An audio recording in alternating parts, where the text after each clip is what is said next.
Que bom que chegou, Chapolin Colorado. Dizem que por essas bandas aparece o fantasma do Riacho Molhado. Do Riacho o quê? Molhado. Nossa. E agorinha há pouco, eu vi um índio pele vermelha através da janela. Não. Olha, palma. Em primeiro lugar, não priemos cânico.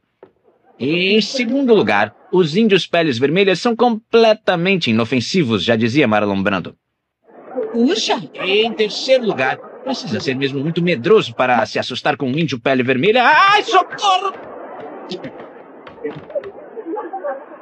Não contavam com minha astúcia. Olha aí, ó, aí está o Riacho Vermelho.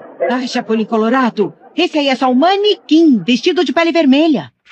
Suspeitei desde o princípio. Escuta, o que é isso que estão tocando aí? Parece que são os tambores que anunciam que vai aparecer o fantasma do Riacho Molhado. Ai!